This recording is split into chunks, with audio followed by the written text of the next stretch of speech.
നമസ്കാരം. ഒരു ചെറിയ ഇടവേളയ്ക്ക് ശേഷം എത്തിയിരിക്കുന്നു. എല്ലാവരുടെയും പാദങ്ങളിൽ നമസ്കരിക്കുന്നു. ശ്രീമംഗളാചരണം. നാരായണം നമസ്കൃത്യ നരം ചൈവ നരോത്തമം ദേവീം സരസ്വതിം വ്യാസം തതോ ജയമുദീരയേത്. നഷ്ടപ്രായേഷു ഭദ്രേഷു നിത്യം ഭാഗവത സേവയാ ഭാഗവതേ ഉത്തമ ശ്ലോകേ ഭക്തിർഭവതി നൈഷ്ടകേ. മൂകം കരോതി വാചാലം പങ്കും ലംഘയതേ ഗിരിം യത്കൃപാതമഹം വന്ദേ പരമാനന്ദമാധവം. ശ്രീഗുരും ദീനതാരിണം ശ്രീചൈതന്യ ഈശ്വരം. ഓം അജ്ഞാനതിമിരാന്തസ്യ ജ്ഞാനാഞ്ജനശലാകയാ ചക്ഷുരുന്മീലിതം യേന തസ്മൈ ശ്രീഗുരവേ നമഃ. ശ്രീചൈതന്യമനോഭീഷ്ടം സ്ഥാപിതം യേന ഭൂതലേ സ്വയം രൂപഗദാ മഹ്യം ദദാതി സ്വപദാന്തികം. വന്ദേഹം ശ്രീഗുരോ ശ്രീയുതപദകമലം ശ്രീഗുരുൻ വൈഷ്ണവാംശ്ച ശ്രീരൂപം സാഗ്രജാതം സഹഗണ രഘുനാഥാനിതം തം സജീവം സാദ്വൈതം സാവധൂതം പരിജന സഹിതം കൃഷ്ണ ചൈതന്യദേവം ശ്രീരാധാ കൃഷ്ണപാദാൻ സഹഗണ ലളിത ശ്രീവിശാഖാനിതാംശ്ച. ഹേ കൃഷ്ണ കരുണാ സിന്ധു ദീനബന്ധോ ജഗത്പദേ ഗോപേശ ഗോപികാ കാന്ത രാധാകാന്ത നമസ്തുതേ. തപ്തകാഞ്ചന ഗൗരാംഗീ രാധേ വൃന്ദാവനേശ്വരി വൃഷഭാനുസുതേ ദേവി പ്രണമാമി ഹരിപ്രിയേ. വാഞ്ചാകൽപതരുഭ്യശ്ച കൃപാ സിന്ധുഭ്യ ഏവ ച പതിതാനാം പാവനേഭ്യോ വൈഷ്ണവേഭ്യോ നമോ നമഃ. നമോ വിഷ്ണുപാദായ കൃഷ്ണപ്രേഷ്ഠായ ഭൂതലേ ശ്രീമദേ ഭക്തിവേദാന്ത സ്വാമിൻ ഇതി നാമിനെ. നമസ്തേ സാരസ്വതേ ദേവേ ഗൗരവാണി പ്രചാരിണേ നിർവിശേഷ ശൂന്യവാദി പാശ്ചാത്യദേശതാരിണേ. ജയ ശ്രീകൃഷ്ണ ചൈതന്യ പ്രഭു നിത്യാനന്ദ ശ്രീ അദ്വൈത ഗദാധര ശ്രീവാസാദി ഗൗരഭക്തവൃന്ദ. ഹരേ കൃഷ്ണ കൃഷ്ണ കൃഷ്ണ ഹരേ ഹരേ ഹരേ രാമ രാമ രാമ ഹരേ ഹരേ. ഓം നമോ ഭഗവതേ വാസുദേവായ. ഓം നമോ ഭഗവതേ വാസുദേവായ. ഓം നമോ ഭഗവതേ വാസുദേവായ. ഓം നമോ ഭഗവതേ വാസുദേവായ. ഓം തത്സത്. കഴിഞ്ഞ ക്ലാസ്സിൽ കുറച്ചു നാളുകൾക്ക് മുന്നേ നാം പുരുഷോത്തമ യോഗം ശ്രീമദ് ഭഗവത്ഗീത യഥാരൂപത്തിലെ 15-ാം അധ്യായം നല്ലപോലെ പഠിച്ചു, വിശദീകരിച്ചു. ചെറിയ അധ്യായമായിരുന്നു. ഭഗവാൻ പുരുഷോത്തമൻ ആരാണ്? പുരുഷന്മാരിൽ വെച്ച് ഉത്തമൻ. എല്ലാവരും പുരുഷന്മാര് തന്നെ അല്ലെ? നമ്മള് റേഷൻ കാർഡ്, ആധാർ കാർഡ് അല്ലെങ്കിൽ ഏതെങ്കിലും അപേക്ഷ ഫാറങ്ങളെല്ലാം പൂരിപ്പിക്കുന്ന സമയത്ത് പുരുഷനാണോ സ്ത്രീയാണോ എന്ന് ചോദിക്കും. അപ്പൊ നമ്മളെല്ലാവരും ഒരു കണക്കിന് ആ സച്ചിദാനന്ദ സ്വരൂപനും പരമ്പൊരുളുമായിട്ടുള്ള ഭഗവാന്റെ വിഭിന്നാംശമായതുകൊണ്ട് നമ്മളെല്ലാവരും പുരുഷന്മാരാണ്. പക്ഷെ പുരുഷോത്തമൻ, ഇവരിൽ വെച്ച് ഉത്തമൻ ആരാണ്? യാതൊരു പുരുഷൻ ആരിൽ നിന്നാണ് ഉത്ഭവിച്ചത്? ആധ്യാത്മിക ലോകങ്ങളുടെ, ഭൗതിക ലോകങ്ങളുടെ എല്ലാത്തിന്റെയും സൃഷ്ടി, സ്ഥിതി, സംഹാരമൂർത്തി വിശദമായിട്ട് ആ പരമ്പൊരുൾ ആരാണ്? പരമദിവ്യോത്തമ പുരുഷൻ, supreme personality of God head. അതിനെ നമ്മൾ വിചാരം ചെയ്തു, മനസ്സിലായി. അങ്ങനെ ആ പുരുഷോത്തമനെ പ്രാപിക്കേണ്ടത് എപ്രകാരമാണെന്ന് മനസ്സിലായി.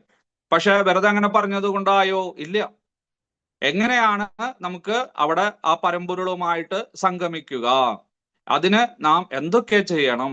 ഏതൊക്കെ ഗുണങ്ങളാണ് വളർത്തിയെടുക്കേണ്ടത്? എന്തൊക്കെ സാധനകളാണ് ചെയ്യേണ്ടത്? എന്തൊക്കെ കർമ്മങ്ങളാണ് ചെയ്യേണ്ടത്? അല്ലെ? ദീക്ഷ എടുക്കണം, നല്ല കാര്യ, ആഗ്രഹമുണ്ട് പ്രഭു. അപ്പൊ അതിനു വേണ്ടിയിട്ട് എന്തൊക്കെ ചെയ്യേണ്ടത്? അത് പറഞ്ഞു തരണം. ഡോക്ടർ ആവണമെന്ന് ആഗ്രഹമുണ്ട്, അതിനുവേണ്ടി എന്തൊക്കെ പഠിക്കണം നമ്മള്? അല്ലെങ്കിൽ ഒരു വക്കീലാവണം, അല്ലെങ്കിൽ ഒരു എഞ്ചിനീയർ ആവണം. അങ്ങനെ സമസ്ത മേഖലകളിലും, അത് ഭൗതികമായാലും ആധ്യാത്മികമായാലും, ആ ലക്ഷ്യത്തെ പ്രാപിക്കുന്നതിന് വേണ്ടി നാം എന്തെല്ലാം സാധനങ്ങള് അല്ലെങ്കിൽ എന്തെല്ലാം മാർഗങ്ങളാണ്, കർമ്മങ്ങളാണ് അനുഷ്ഠിക്കേണ്ടത്? അതിനെ കുറിച്ചിട്ടാണ് ഭഗവാൻ ഇനി വിശദീകരിക്കാൻ പോകുന്നത്. ഇനിയുള്ള 16, 17, 18 ഇനി 3 അധ്യായങ്ങളുള്ളൂ. ആ 3 അധ്യായത്തില് ഭഗവാനും ഭഗവാന്റെ വിഭിന്നാംശമായിട്ടുള്ള ജീവാത്മാവും തമ്മിലുള്ള അഭേദ്യമായിട്ടുള്ള ബന്ധത്തെയാണ് തുറന്നു കാണിക്കുന്നത്. തേനത്വം അസി തസ്യത്വം അസി തത്വമസി.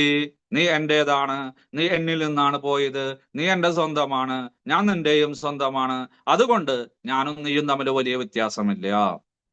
ആ അളവില് വലിയൊരു വ്യത്യാസമുണ്ടെങ്കിലും ഗുണത്തില് ഏറെക്കുറെ നമ്മളെല്ലാം സമാനതകൾ ഉള്ളവരാണ്. ഒരു തുള്ളി ജലവും കടലും തമ്മിലുള്ള ബന്ധം പോലെ, ഒരു തുള്ളി പാലും ഒരു ബക്കറ്റിലത്തെ പാലും തമ്മിലുള്ള ബന്ധം പോലെ. അതുപോലെ ഇനിയുള്ള 3 അധ്യായങ്ങള് ഒരു ഭക്തനെ സംബന്ധിച്ച്, ഒരു ഭഗവത്ഗീത വിദ്യാർത്ഥിയെ സംബന്ധിച്ച് വളരെ പ്രധാനപ്പെട്ടതാണ്.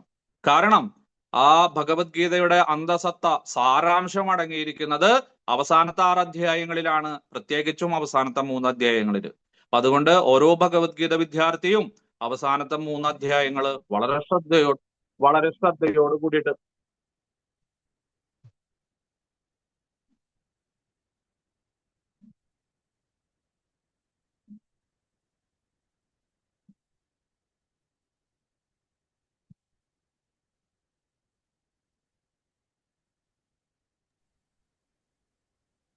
ഹരേ കൃഷ്ണ. ഹരേ കൃഷ്ണ. ഒരു കോള് വന്നു പ്രഭു, കട്ട് ചെയ്ത. കേൾക്കുന്നുണ്ടോ? ഓക്കെ. ശരി, ഓക്കെ. ഒരു കോള് വന്നിട്ട് ക്ഷമിക്കണം. അപ്പോ ഇവിടെ ദേവാസുര ഭാവങ്ങൾ, ഇവിടെ വൈഷ്ണവര് അതിനെ വിളിക്കുന്നു ദേവാസുര ഭാവങ്ങൾ എന്ന്. എന്നാൽ വൈഷ്ണവര് വിളിക്കുന്നു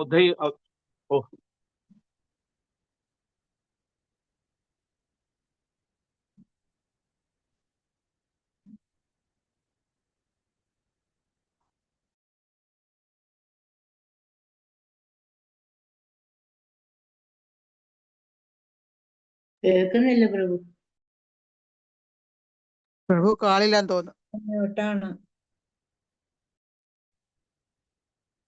ഹരേ കൃഷ്ണ. വീണ്ടും ഒരു മരണ വാർത്തയായിരുന്നു. അപ്പൊ അത് വളരെ പ്രധാനപ്പെട്ടതായിരുന്നു. അദ്ദേഹത്തിന്റെ ആത്മാവിന് നിത്യശാന്തി ലഭിക്കട്ടെ. നമ്മുടെ ദീക്ഷ എടുത്തിട്ടുള്ള ഒരു പരിശുദ്ധ ഭക്തനായിരുന്നു, വളരെ സീനിയർ ആയിരുന്നു, ഗുരുവായൂരിൽ അനേകം കാലം സേവനം അനുഷ്ഠിച്ച ഒരു വ്യക്തിയായിരുന്നു. അതുപോലെ തന്നെ തൃശ്ശൂരും. പേര് വൈകുണ്ഠ ആനന്ദ കൃഷ്ണദാസ്, ഇരിഞ്ഞാലക്കുട. അത് മസ്കറ്റിലായിരുന്നു 20 വർഷം. പിന്നെ ഇവിടെ വന്ന് ഗുരുവായൂരിൽ ഒരു 5 വർഷവും പിന്നെ തൃശ്ശൂർ ഒരു 5 വർഷവും അദ്ദേഹം സേവനം അനുഷ്ഠിച്ചു. ഒരു വർഷമായിട്ട് അദ്ദേഹം വളരെ രോഗശൈലിയായിരുന്നു, ഡയാലിസിസും മറ്റുള്ള കാര്യങ്ങളും. ഇന്ന് പുലർച്ച ജപിച്ചുകൊണ്ടിരിക്കുന്ന സമയത്ത് മരിച്ചു. നല്ലൊരു മരണം. അപ്പൊ അദ്ദേഹത്തിന്റെ ആത്മാവിന് വേണ്ടിയിട്ട് നമുക്ക് ഒരു പ്രാവശ്യം ഹരേ കൃഷ്ണ മഹാമന്ത്രം ജപിക്കാം. ഹരേ കൃഷ്ണ ഹരേ കൃഷ്ണ കൃഷ്ണ ഹരേ കൃഷ്ണ ഹരേ രാമ ഹരേ രാമ രാമ രാമ ഹരേ കൃഷ്ണ.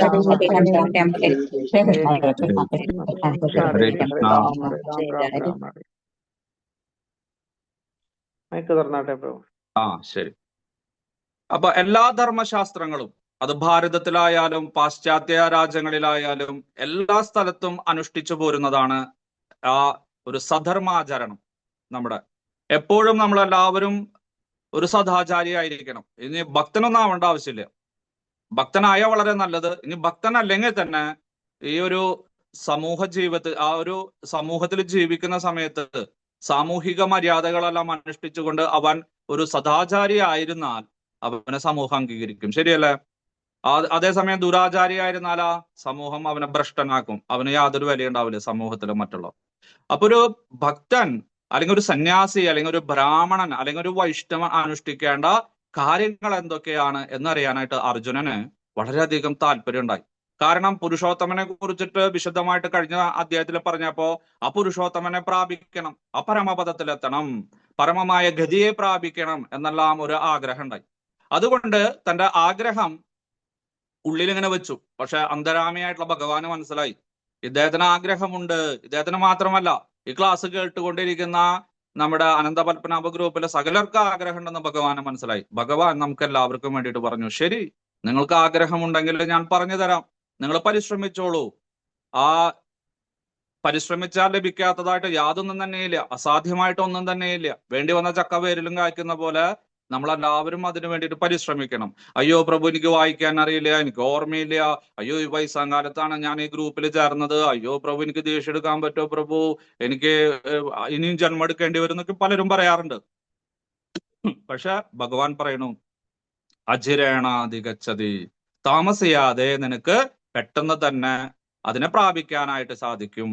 മാത്രമല്ല പെട്ടെന്ന് തന്നെ, സമയമൊന്നും പറയുന്നില്ല. അപ്പൊ അതൊക്കെ നമ്മുടെ ആ സാധനയുടെയും അതുപോലെ തന്നെ നമ്മുടെ കഠിന പരിശ്രമത്തിന്റെയും ഒരു ഭാഗമായിട്ട് നമ്മളത് കാണും. അതുകൊണ്ട് ഭഗവാൻ തന്നെ അർജുനന്റെ ചോദ്യത്തിന് കാത്തു നിൽക്കാതെ ഭഗവാൻ തന്നെ ആ കൃപാലുവായിട്ടുള്ള നമ്മളെല്ലാം സഹായിച്ചിട്ട് നമ്മൾ എവിടെ നിന്നാണോ വന്നത് അവിടേക്ക് തന്നെ എത്തിച്ചേരണമെന്ന് നമ്മളെക്കാളും കൂടുതൽ ആഗ്രഹിക്കുന്ന നമ്മുടെ പിതാവായ പ്രപിതാമഹനായിട്ടുള്ള മുത്തച്ഛന്റെ മുത്തച്ഛനായ, അല്ലെങ്കിൽ നമ്മളെ ഏറ്റവും കൂടുതൽ സ്നേഹിക്കുന്ന ആ സച്ചിദാനന്ദ സ്വരൂപനും പരമദിവ്യോത്തമ പുരുഷനും സകല ഐശ്വര്യാദി സദ്ഗുണ സമ്പന്നനും ആധ്യാത്മിക ലോകങ്ങളുടെയും ഭൗതിക ലോകങ്ങളുടെയും എല്ലാം ഉടമസ്ഥനായ നിയാമകനായിട്ടുള്ള ഭഗവാൻ പറഞ്ഞു.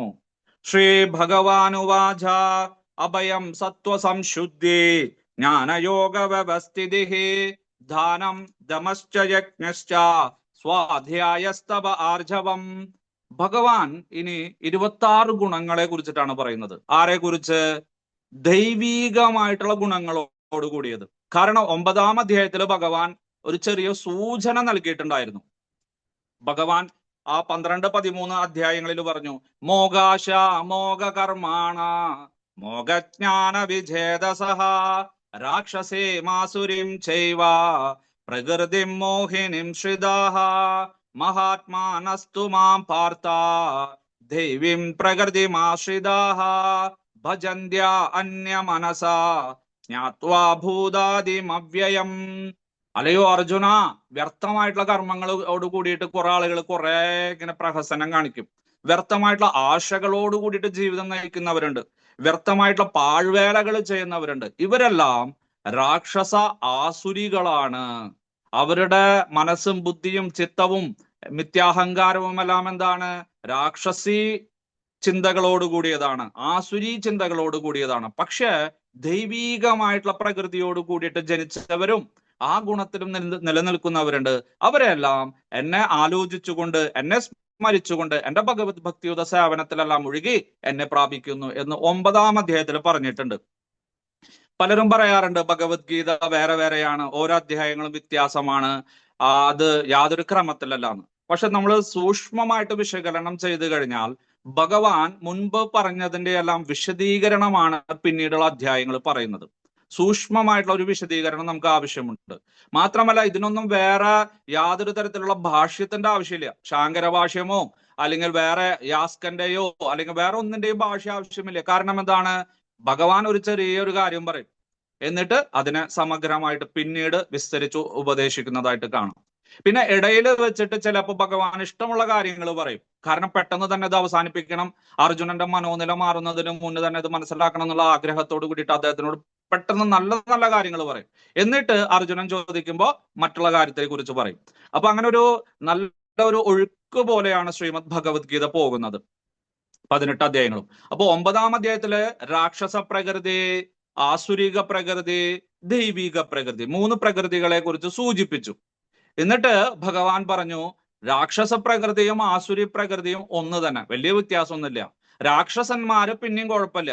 പക്ഷെ ആസുര ഗുണങ്ങളുള്ളവരോ, അവരെ കണ്ടു കഴിഞ്ഞാൽ ചിലപ്പോ തലക്കെട്ടും കണ്ടിമാലയും അല്ലെങ്കിൽ ധോത്തിയും അതും ഇതും സ്വർണ്ണാഭരണങ്ങളും കൂറിയും, അയ്യോ ഹരേ കൃഷ്ണ പ്രഭുജി. പക്ഷെ സ്വഭാവമാണെങ്കിലോ വിഭിന്നമായിരിക്കും. ആസുരി സ്വഭാവങ്ങൾ, കാഷായ വസ്ത്രധാരികള് അല്ലെങ്കിൽ മാന്യമായിട്ട് വസ്ത്രധാരണം ചെയ്യുന്നവര്, ഇവരൊക്കെ കാഴ്ചയിൽ നമുക്കറിയാൻ തിരിച്ചറിയാൻ പറ്റില്ല. പക്ഷെ അവരുടെ സ്വഭാവം, മനോനില, ആ മനോധർമ്മമെല്ലാം എന്താണ്? രാക്ഷസ പ്രകൃതിയായിരിക്കും. അതുകൊണ്ട് അവരെ കുറിച്ചിട്ട്, ആ രാക്ഷസന്മാരെ കുറിച്ചിട്ടൊന്നും വലിയ കുഴപ്പമില്ല. അവര് ചെയ്യുന്ന പോലെ, കാണുന്ന പോലെ തന്നെ ചെയ്യും പ്രകൃതി. പേടിക്കേണ്ട ആവശ്യമില്ല.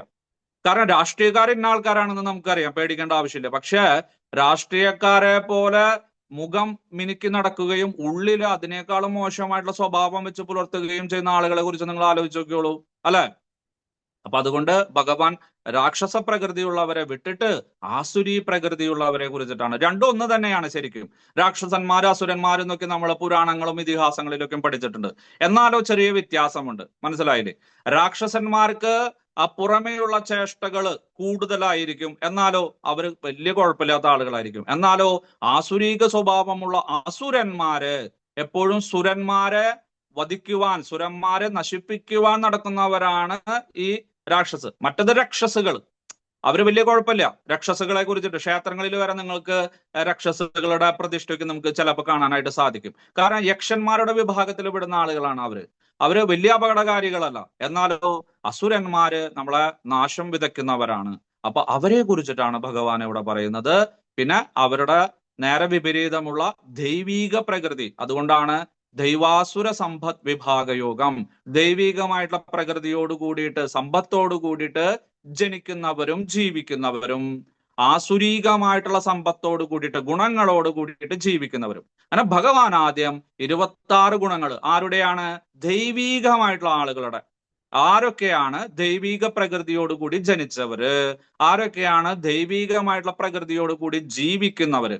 നോക്കൂ, ഇവിടെ ഭഗവാനോ ഭഗവത്ഗീതയോ അല്ലെങ്കിൽ വേദവ്യാസ മഹർഷിയോ ആളുകളെ തരംതിരിക്കുകയല്ല. കോൺഗ്രസ് എന്നോ കമ്മ്യൂണിസ്റ്റ് എന്നോ BJP എന്നോ സംഘപരിവാർ എന്നും ആളുകളെ തരംതിരിക്കുന്ന പോലെ തരംതിരിക്കലല്ല ഭഗവത്ഗീതയുടെ ലക്ഷ്യം. മറിച്ച് ആ പരമപദത്തിലേക്ക് എത്തണമെങ്കിൽ, ആ കഴിഞ്ഞ അധ്യായത്തിൽ പറഞ്ഞ പുരുഷോത്തമ യോഗത്തിലേക്ക് എത്തണമെങ്കിൽ ഒരു സാധകം അനുഷ്ഠിക്കേണ്ട കാര്യങ്ങളെ കുറിച്ചിട്ടാണ് ഇവിടെ പറയുന്നത്. അല്ലാണ്ട് നീ ദുരാചാരിയാണ്, അവൻ സദാചാരിയാണ്, അവൻ സ്വർഗത്തിൽ പോവും, നീ നരകത്തിൽ പോവും, നീ ആദമനാണ്, നീ കർമ്മിയാണ്, അങ്ങനെയൊന്നും മറ്റു മതങ്ങളെ പോലെ പറയുവാനായിട്ട് ഭഗവത്ഗീത ഒരിക്കലും തയ്യാറല്ല. അങ്ങനെയാണെങ്കിൽ ഇത് ഉപേക്ഷിച്ചാണ് എന്നേക്കുമായിട്ട്. പക്ഷെ ഭഗവത്ഗീത ഇന്നും ആ സൂര്യനെ പോലെ കത്തിജ്വലിച്ചു കൊണ്ടിരിക്കുന്നതും എല്ലാവരും ഹൃദയത്തിലേറ്റിയതുമാണ്. ഏറ്റവും കൂടുതൽ ഗ്രന്ഥം പ്രിന്റ് ചെയ്തത് ഭഗവത്ഗീതയാണ്. ഏറ്റവും കൂടുതൽ അന്യഭാഷകളിലേക്ക് തർജ്ജമ ചെയ്തതും ഭഗവത്ഗീതയാണ്. കാരണം അതിലൊന്നുമില്ല എടുത്തു കളയാനോ അല്ലെങ്കിൽ അത് തെറ്റാണെന്നോ അല്ലെങ്കിൽ അതിനെ മോശമാണെന്നോ അശ്ലീലമാണെന്നോ ആഭാസമാണെന്നോ അല്ലെങ്കിൽ ഇത് മറ്റുള്ളവരെ തെറ്റിദ്ധരിപ്പിക്കുന്നതാണെന്നോ പറയാനായിട്ട് ഒരു അക്ഷരമോ ഒരു വാക്കോ ഇതിൽ കാണാനായിട്ട് സാധിക്കില്ല. അതാണ് ഇതിന്റെ മഹത്വം. അതുകൊണ്ട് ഇവിടെ നമ്മുടെ കണ്ണാടിയാണിത്. മനസ്സിലായോ? അല്ലാതെ ഓ പ്രഭു പറഞ്ഞത് ശരിയാ, മാതാജിയിലേ അങ്ങനെയാട്ടോ, ആ പ്രഭുവിലേ ഇങ്ങനെയാട്ടോ, അതല്ല. ഒരിക്കലും മറ്റുള്ളവരുടെ നേർക്ക് കൈ ചൂണ്ടുവാനല്ല ഭഗവത്ഗീതയിലെ ഭഗവാൻ ഈ ശ്ലോകങ്ങളെല്ലാം പറയുന്നത്. ഇതെല്ലാം നമ്മുടെ മുഖം ശുദ്ധീകരിക്കാനല്ല, അല്ലെങ്കിൽ നമ്മളെ സുന്ദരമാക്കാനുള്ള, അല്ലെങ്കിൽ നമ്മുടെ വാക്കുകളും പ്രവൃത്തികളും എല്ലാം മധുരിപ്പിക്കാനുള്ള ഭഗവാന്റെ വാക്കുകളായിട്ട് വേണം ഇതിനെ കണക്കിലെടുക്കുവാനായിട്ട്. ഭഗവാൻ പറയാ അഭയം, ഭയം ഉണ്ടാവാൻ പാടില്ല. എപ്പോഴാ ഭയം ഉണ്ടാവുന്നത്? രണ്ടെന്ന തോന്നലുണ്ടാവുമ്പോ. അല്ലെങ്കിൽ നാം നശിച്ചു പോകുന്നു, ഞാൻ ശരീരമാണ്, ഞാൻ മനസ്സാണ്, ബുദ്ധിയാണ്, എന്റെ സമ്പത്ത് നശിക്കലോ, അങ്ങനെയുള്ള ഭയം വരുമ്പോഴാണ്, അങ്ങനെയുള്ള ഒരു വേവലാതി വരുമ്പോഴാണ് നമുക്ക് ഭയം ഉണ്ടാവുന്നത്. ഭഗവാൻ പറയാം എന്തിനാ ഭയക്കുന്നത്? ഞാനില്ല നിന്റെ കൂടെ. നീ എന്തെങ്കിലും കൊണ്ടുവന്നതാണോ? നിനക്കുള്ള സാധനങ്ങളെല്ലാം നീ അവിടുന്ന് വരുന്ന സമയത്ത് പാഴ്സലായിട്ട് കൊണ്ടുപോകുന്നതാണോ? അല്ല, എല്ലാം ഞാൻ നിനക്ക് ഇവിടെ നിന്ന് തന്നതാണ്. അതുകൊണ്ട് യാതൊരു ഭയത്തിന് അവകാശമില്ല. ഒഴിഞ്ഞ കൈയുമായിട്ട് വരുന്നു, ഒഴിഞ്ഞ കൈയുമായിട്ട് പോകുന്നു. ഞാനുണ്ട് നിനക്ക്, ഞാൻ മാത്രമേ ഉള്ളൂ. ഈ ജഗത്തെല്ലാം അത് നിന്റെ ഒരു കാഴ്ചപ്പാടാണ്. എന്നാലോ നീ അതെല്ലാം അനുഭവിച്ചോളൂ. നീ ഒരു വാടകക്കാരനെ പോലെ ഭൂമിയിൽ ജനിച്ച നീ അതെല്ലാം ഉപയോഗിച്ചോളൂ, ഒരു കുഴപ്പമില്ല. സൂര്യനും ചന്ദ്രനും നക്ഷത്രങ്ങളും വായും കാറ്റും വെള്ളവും വെളിച്ചവും എല്ലാം നീ ഉപയോഗിച്ചോളൂ. പക്ഷെ എന്നൊന്ന് സ്മരിച്ചാ മതി. ആ ദ്വിതീയമായ ഭയം, ദ്വിതീയ അഭിനിവേശാത്. എപ്പോഴാണ് രണ്ടെന്ന തോന്നലുണ്ടാകുന്നത്? എന്നിൽ നിന്ന് വ്യത്യസ്തമായിട്ട് വേറൊരാളുണ്ടോ ഇരുട്ടത്ത് പോകുന്ന സമയത്ത്, അല്ലെ? അപ്പോഴൊക്കെയാണ് ഭയം ഉണ്ടാവുന്നത്. അപ്പൊ ഭയരാഹിത്യം, അതാണ് ആദ്യം പറയുന്നത്. ഒരു ഭക്തനുണ്ടായിരിക്കേണ്ടത് ഏറ്റാണ്. എനിക്ക് ഭഗവാനുണ്ടല്ലോ, മക്കള് പോയിക്കോട്ടെ, ഭർത്താവ് പോയിക്കോട്ടെ, എല്ലാവരും ഉപേക്ഷിച്ച് പോയിക്കോട്ടെ, ഒരു വിരോധമില്ല. ആരുണ്ട്? ഗുരുവായൂരപ്പനുണ്ട് എനിക്ക്, പിന്നെ തന്നെ ഞാൻ പേടിക്കണ. അങ്ങനെയുള്ള ആ അഭയത്വമാണ് ഒരു ഭക്തന് ആദ്യം വേണ്ടത്. അത് കഴിഞ്ഞ സത്വസംശുദ്ധി, സത്വഗുണം, അന്ധകരണ ശുദ്ധി. പറയുന്നതേ ചെയ്യാവൂ, ചെയ്യാവുന്നതേ പറയാവൂ, അല്ലെ? എപ്പോഴും മനസ്സ് ശുദ്ധമായിരിക്കണം. മറ്റുള്ളവരുടെ കുറ്റങ്ങള്, കുറവുകള് ഇതൊന്നും നിങ്ങളുടെ മനസ്സിൽ വെക്കരുത്. എന്തിനാ വെക്കുന്നത്? അതുകൊണ്ട് അന്ധകരണ ശുദ്ധി, സത്വസംശുദ്ധി, സത്വഗുണത്തിൽ എപ്പോഴും നമ്മൾ ശുദ്ധമായിട്ടിരിക്കുക. ജ്ഞാനയോഗ വ്യവസ്ഥിതി, ജ്ഞാനയോഗം. ഞാൻ ഭഗവാന്റെയാണ്, ഭഗവാൻ മാത്രമേ ഉള്ളൂ, അദ്ദേഹമാണ് പരമദിവ്യോത്തമ പുരുഷൻ. ഇങ്ങനെയുള്ള അറിവ്, അല്ലെ? ആധ്യാത്മിക ലോകത്തെയും ഭൗതിക ലോകത്തെയും, ഭൗതിക പ്രകൃതി, കർമ്മം, ഇതിനെ കുറിച്ചിട്ട് ജീവാത്മാവ് എന്താണ്, പരമാത്മാവ് എന്താണ്, ഇതിനെ കുറിച്ചിട്ടുള്ള സമഗ്രമായിട്ടുള്ള ഒരു അറിവ്, ജ്ഞാനയോഗത്തിലുള്ള നിഷ്ഠ. ദാനം ചെയ്യണം നമ്മൾ, അല്ലെ? അന്നദാനം ചെയ്യണം, ചെറിയ സംഭാവനകളെല്ലാം നൽകണം. അത് പേരും പ്രസക്തിക്ക് വേണ്ടിയിട്ടായിരിക്കരുത്. പ്രഭു എന്റെ പേര് വിളിച്ച് പറയണം, അവിടെ എഴുതണം, നോട്ടീസിൽ അച്ചടിക്കണം, അല്ലെങ്കിൽ ബസ് സ്റ്റോപ്പിന്റെ മുകളിൽ എഴുതണം. അല്ല, കൃഷ്ണാവബോധ പ്രവർത്തനത്തിന് വേണ്ടി നമ്മൾ ദാനം നിർബന്ധമായിട്ടും ചെയ്യണം. മറ്റുള്ള ദാനങ്ങളൊക്കെ നിങ്ങൾ കുറച്ചോളൂ, കുഴപ്പമില്ല. ചിലപ്പോ അസുഖബാധിതർ വരും, അല്ലെങ്കിൽ വെള്ളപ്പൊക്കത്തിൽ വീട് നശിച്ചവർ വരും, അല്ലെങ്കിൽ വേറെ എന്തെങ്കിലും കാരണങ്ങളെ കൊണ്ട് വരും, ക്ഷേത്ര നിർമ്മാണത്തിന് അതിന് ഇതിനൊക്കെ ആയിട്ട്. പക്ഷെ അതൊക്കെ വളരെ സൂക്ഷിച്ചു കൊടുക്കുക. കാരണം അവർ അധാർമിക പ്രവൃത്തികൾക്ക് വേണ്ടിയിട്ടാണ് ഈ ധനം വിനിയോഗിക്കുന്നതെങ്കിൽ അതിന്റെ ഒരു അംശം നിങ്ങൾക്കും വന്നു ചേരും, പാപപ്രതികരണം. അതുകൊണ്ട് കൃഷ്ണാവബോധ പ്രവർത്തനങ്ങൾക്ക് വേണ്ടി പുസ്തക വിതരണം, അന്നദാനം, പൂജകള്, അതുപോലെ തന്നെ ഇസ്കോൺ ക്ഷേത്ര നിർമ്മാണം, അങ്ങനെയുള്ള കാര്യങ്ങൾക്ക് വേണ്ടിയിട്ട് നിങ്ങൾ ദാനം ചെയ്യുക.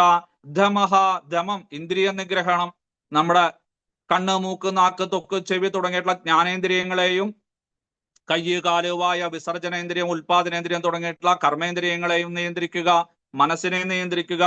യജ്ഞശ്ച, യജ്ഞങ്ങള്, യാഗങ്ങള്, ഹോമങ്ങള്, പൂജകളെല്ലാം ചെയ്യുക. അയ്യോ അതിന് പൈസ കുറെ ചെലവാവില്ലേ പ്രഭു? ഇല്ല. എന്താണ്? നമ്മുടെ സങ്കീർത്തന യജ്ഞം. ഭഗവാൻ തന്നെ പറയുന്നുണ്ട് ജപയജ്ഞം. എനിക്ക് ഏറ്റവും ഇഷ്ടം ജപയജ്ഞാണ് കേട്ടോ അർജുന എന്ന് പറയുന്നുണ്ട്. അല്ലെ, പൈസ ചെലവില്ല, അതേസമയം ഗുണമോ 100 ഇരട്ടി, മെഗാ ഓഫർ. വീട്ടിലിരുന്നിട്ട് നമ്മളിപ്പോ ചെയ്യണ പോലെ നാമസങ്കീർത്തന യജ്ഞം ചെയ്യുക, ജപിക്കുക, കീർത്തിക്കുക, ഭഗവാന്റെ ഗുണങ്ങളെല്ലാം വാഴ്ത്തുക.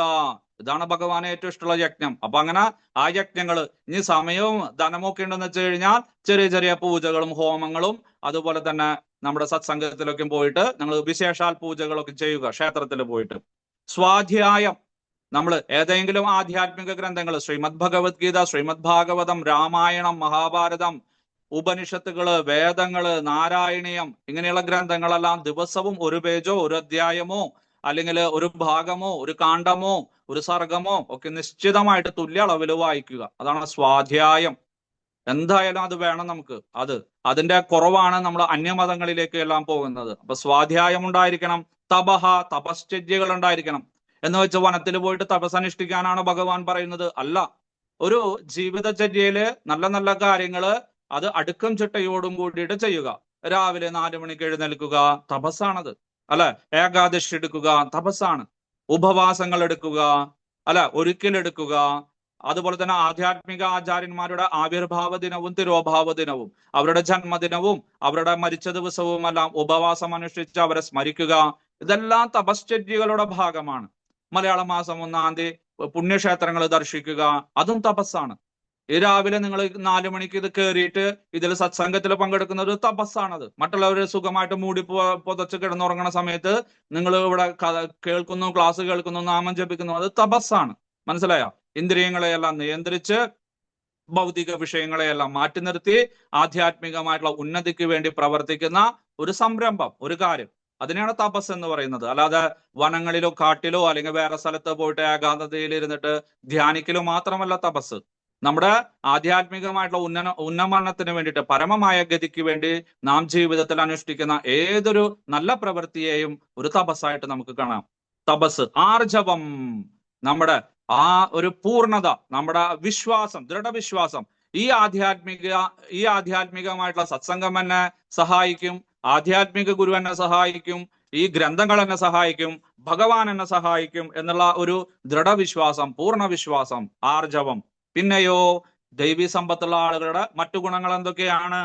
അഹിംസ, സത്യമക്രോധ, ത്യാഗശാന്തിര പൈശുനം, ദയാഭൂതേഷു ലോലുപ്തം, മാർദ്ദവം ഹ്രീരജാപലം. അഹിംസ, പരദ്രോഹം ചെയ്യാതിരിക്കല്. അല്ലെ, ആ ജീവികളെയെല്ലാം വധിക്കുക, കൊല്ലുക, ഭക്ഷിക്കുക. ഇനി അതുമാത്രമാണോ? ഇല്ല, മനസ്സുകൊണ്ട് ചെയ്യുന്നതും. കായേന വാച മനസ്സേന്ദ്രിയേർവ. അത് ശരീരം കൊണ്ട് മാത്രമല്ല, ആയുധങ്ങൾ കൊണ്ട് മാത്രമല്ല, മനസ്സുകൊണ്ട് പോലും നിങ്ങൾ മറ്റുള്ളവരെ ഉപദ്രവിക്കരുത്. അദ്രോഹം, അതാണ് അഹിംസ. സത്യം, കള്ളത്തരമില്ലായ്മ. സത്യം പരം ധീമഹി. ശ്രീമദ് ഭാഗവതം ആരംഭിക്കുന്നത്, ശ്രീമദ് ഭഗവത്ഗീത ആരംഭിക്കുന്നത്, വേദങ്ങളും ഉപനിഷത്തുകളും ആരംഭിക്കുന്നത് സത്യം അപരമസത്യമാണ്.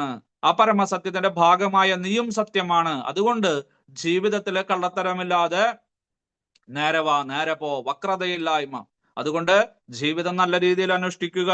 അക്രോധ, ക്രോധമില്ലായ്മ. തൊട്ടനും പിടിച്ചതിനൊക്കെയും ക്രോധം, ദേഷ്യം വരാ. പിന്നെ വീട്ടില് ദേഷ്യം വരാ, സത്സംഗത്തില് ദേഷ്യം വരാ. പിന്നെ നിങ്ങൾ ഇഷ്ടപ്പെടുക ആരെങ്കിലും? ഇല്ല. അതുകൊണ്ട് ക്രോധത്തിനെ കുറയ്ക്കുക, പതുക്കെ പതുക്കെ പതുക്കെ കുറയ്ക്കുക. പെട്ടെന്ന് പറ്റില്ല നമുക്ക്. അതിനെ എന്തെങ്കിലും മാർഗം ഉപയോഗിച്ചുകൊണ്ട്, ആ സമയത്ത് ജപം ചെയ്തുകൊണ്ടോ വേറെ ചിന്തകളെ വരുത്തിക്കൊണ്ടൊക്കെയും അക്രോധത്തിനെ നാം ഇല്ലായ്മ ചെയ്യണം. ത്യാഗ, മനോഭാവം വളരെ പ്രധാനപ്പെട്ടതാണ്. ഭഗവാന്റെ കഥകളൊക്കെ നിങ്ങൾക്കറിയാം.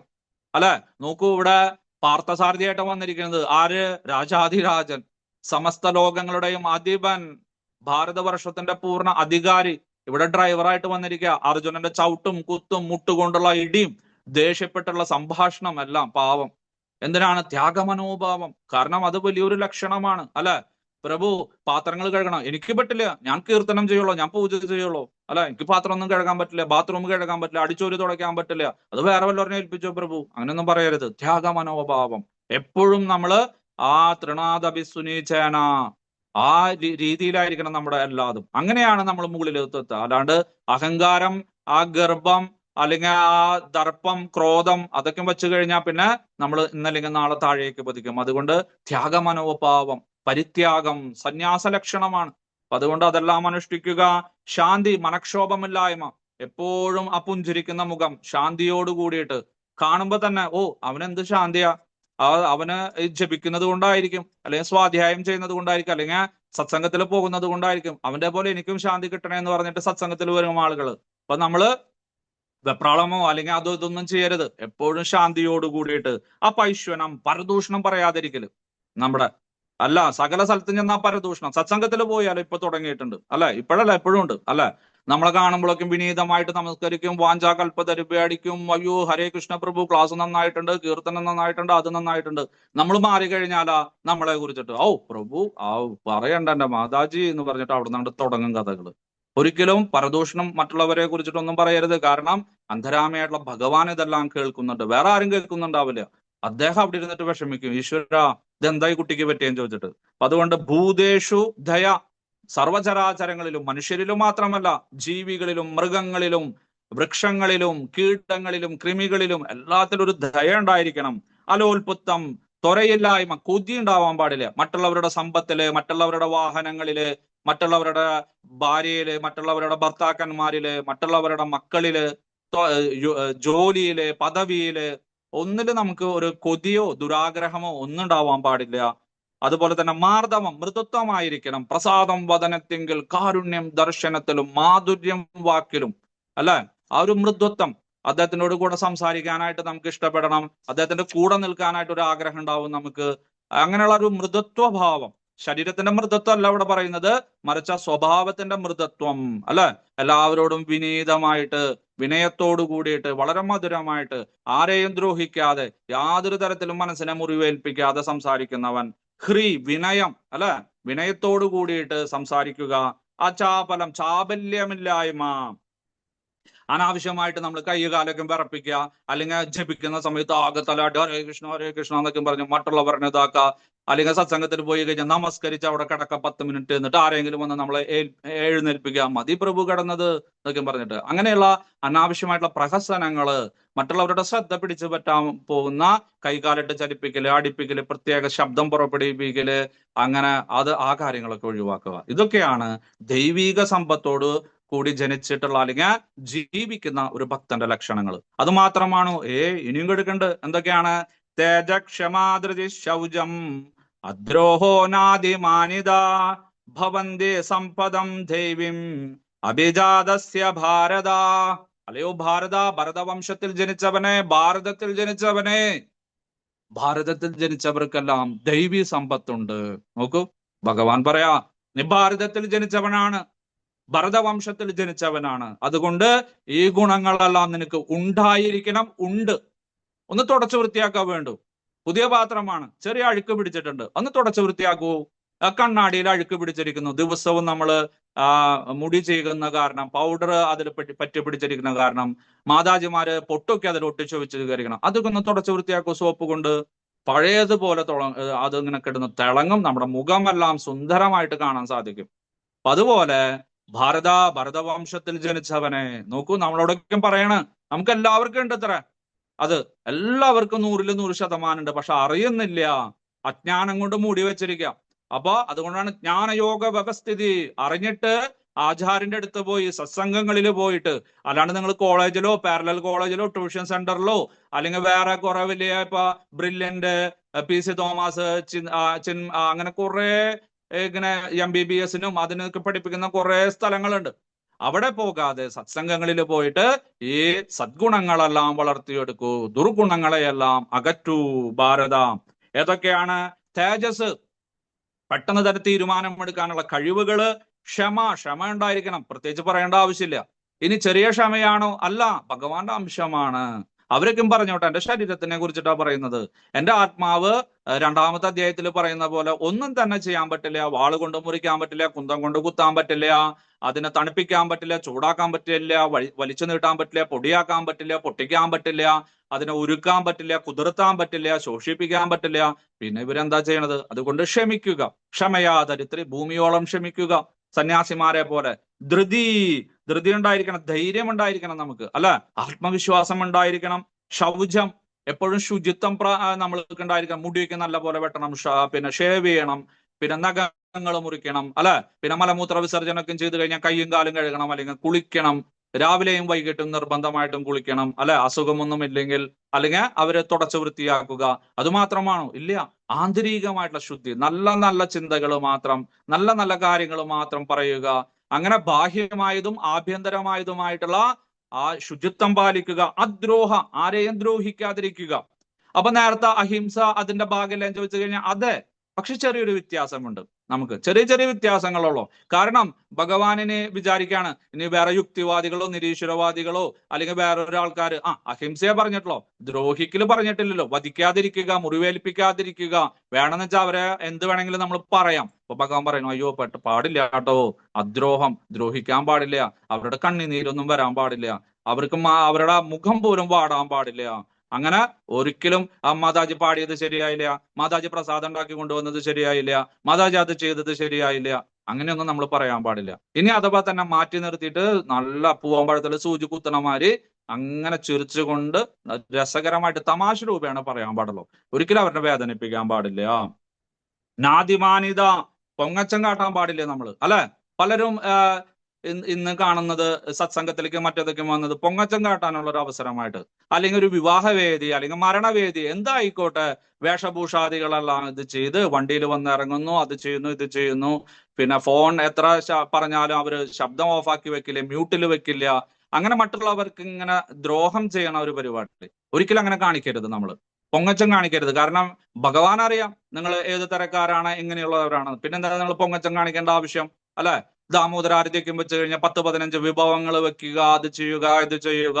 അത് കഴിഞ്ഞാലോ, നമ്മൾ പോയി കഴിഞ്ഞാലോ ഒന്നിലും ഒരു ശ്രദ്ധയില്ല, അപ്പൊ ഒരു ഭക്തിയില്ല, ഒന്നുമില്ല. നമ്മൾ ക്ഷണിക്കുന്നത് തന്നെ അവരുടെ വീട് കാണിക്കാനും അവരുടെ സമ്പത്ത് കാണിക്കാനും അതിനൊക്കെ ആയിട്ട്. അങ്ങനെയുണ്ട് കുറെ ആളുകൾ. എല്ലാവരെ കുറിച്ചിട്ടല്ല പറയണേട്ടാ.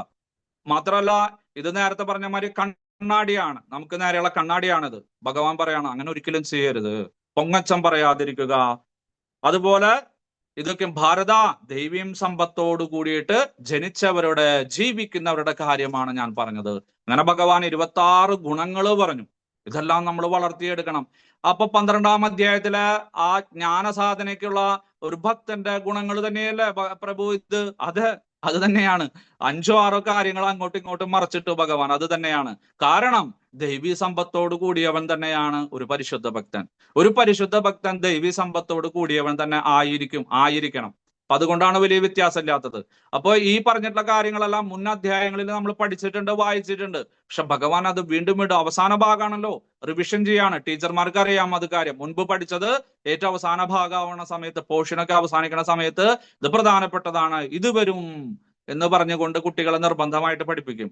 അതുപോലെ ഭഗവാൻ അവസാന ഭാഗമായപ്പോ മുൻപ് പറഞ്ഞിട്ടുള്ള അധ്യായങ്ങളുടെ അസാരാംശവും നല്ല നല്ല ഗുണങ്ങളും എല്ലാം കൂട്ടിച്ചേർത്തിട്ട് ദൈവീ സമ്പത്തോട് കൂടിയിട്ടുള്ള ആളുകള് ഇതാണ്. അതുകൊണ്ട് ഒരു സന്യാസിയാവണോ, ഒരു വൈഷ്ണവനാകണോ, ഒരു പരിശുദ്ധ ഭക്തനാകണോ, നീ ഇതെല്ലാം അനുഷ്ഠിക്കൂ. അർജുനൻ ചോദിച്ചു, അപ്പൊ മറ്റാൾക്കാരെ പ്രതിപക്ഷം എങ്ങനെയാണ്? ആസുരി സമ്പത്തോട് കൂടിയിട്ടുള്ള അല്ലെങ്കിൽ രാക്ഷസ സമ്പത്തോട് കൂടിയിട്ടുള്ള ആളുകൾ എങ്ങനെയാണ്? ഭഗവാൻ പറയോ, അവരെ കുറിച്ചിട്ട് പറയാണ്ടിരിക്കാൻ എന്റെ ഭേദം എന്റെ അർജുന. എന്നാലും നീ ചോദിച്ച നിലയ്ക്ക് ഞാൻ പറഞ്ഞുതരാം. ഞാൻ വിശദീകരിക്കാനൊന്നും പോണില്ല. 6 കാര്യങ്ങൾ വേണമെങ്കിൽ പറഞ്ഞുതരാം. ഏതൊക്കെയാണ്? ദമ്പോ ദർപ്പോഭിമാനശ്ച ക്രോധപാരുഷ്യമേവച അജ്ഞാനം ചാഭിജാതസ്യ പാർത്ഥാസംഭതമാസുരിം. ആസുരി സമ്പത്തോട് കൂടിയിട്ട്, അസുര ഗുണങ്ങളോട് കൂടിയിട്ട് ജനിച്ചവരും ജീവിക്കുന്നവരുമായിട്ടുള്ള ആളുകളെ നോക്കിക്കഴിഞ്ഞാൽ അവർക്ക് അർജുന ഈ പറഞ്ഞിട്ടുള്ള 6 ഗുണങ്ങള്, ഗുണം എന്ന് പറയാൻ പറ്റില്ല, എന്നാലും നമുക്ക് ഗുണം തന്നെ പറയാം. ഈ 6 കാര്യങ്ങള് അവരുടെ പ്രവൃത്തിയിലും അവരുടെ ആ വാചകത്തിലും അല്ലെങ്കിൽ അവരുടെ ജീവിതത്തിലും എല്ലാം കാണാൻ സാധിക്കും. ഏതൊക്കെയാണ്? ദമ്പം, ഇല്ലാത്ത ഗുണങ്ങളുണ്ടെന്ന് തോന്നിക്കുക അല്ലെ. എനിക്കറിയാം, എല്ലാ കാര്യങ്ങളും അറിയാം. ഓ, എനിക്ക് പാട്ട് പാടാൻ അറിയാം, എനിക്ക് ക്ലാസ് എടുക്കാൻ അറിയാം അല്ലെ, എനിക്ക് സമ്പത്തുണ്ട്, എന്റെ മോളെ അവിടെ കെട്ടിച്ചേക്കണത്, എനിക്ക് നല്ല പോലെ വാഹനം ഓടിക്കാൻ അറിയാം. അങ്ങനെ ഇല്ലാത്ത ഗുണങ്ങൾ ഉണ്ടെന്ന് കാണിക്കല്, സാധാരണ ഭാഷയിൽ പറഞ്ഞ പ്രഹസനം, അതാണ് ദമ്പം, ദർപ്പം. ഇനി ധനാദികളുണ്ട്, എനിക്ക് അവിടെ വാഹനമുണ്ട്, എനിക്ക് അവിടെ 10 സെന്റ് സ്ഥലമുണ്ട്, തിരുവനന്തപുരത്ത് സിറ്റിയിൽ തന്നെ അവിടെയുണ്ട് എനിക്ക്. ഇങ്ങനെ വാചകടിച്ച് ഞെളിഞ്ഞ് നടക്കല്, അതാണ്. ഇനി അത് മാത്രമാണോ? അതിന്റെ കൂടെയുള്ള കാമം, ക്രോധം, മോഹം, ലോഭം, മതം, മാത്സര്യം എല്ലാതും ഉണ്ട്. പക്ഷെ ഭഗവാൻ എന്തിനാ അത് പറഞ്ഞു നിങ്ങളുടെ മനസ്സ് വിഷമിപ്പിക്കണം എന്ന് വിചാരിച്ചിട്ട് ഈ 2 പറഞ്ഞിട്ടുള്ളൂ. അച്ഛനും അമ്മേനും കുറിച്ചിട്ട് പറഞ്ഞിട്ടുള്ളൂ. ഇനി കുട്ടികളുണ്ട്, പേരക്കുട്ടികളുണ്ട്, മരുമക്കളുണ്ട്, സഹോദരി സഹോദരന്മാരുണ്ട്, കുറെ ആൾക്കാരുണ്ട്. അവരെ കുറിച്ചിട്ടൊന്നും പറഞ്ഞിട്ടില്ല ഇവിടെ. മാതാപിതാക്കളെ മാത്രം പറഞ്ഞു.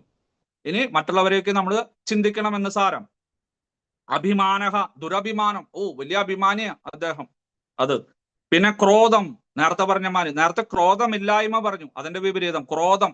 എപ്പോഴും ക്രോധം, രാവിലെ തൊട്ട് വൈകുന്നേരം വരെ. ഒന്നും പറയാൻ പറ്റില്ല, നല്ലതും പറയാൻ പറ്റില്ല, ചീത്തയും പറയാൻ പറ്റില്ല, ഉപദേശിക്കാനും പറ്റില്ല, മുകളിലേക്ക് ഒഴിയാനും പറ്റില്ല, താഴേക്ക് ഒഴിയാനും പറ്റില്ല. അയ്യോ കഷ്ടം.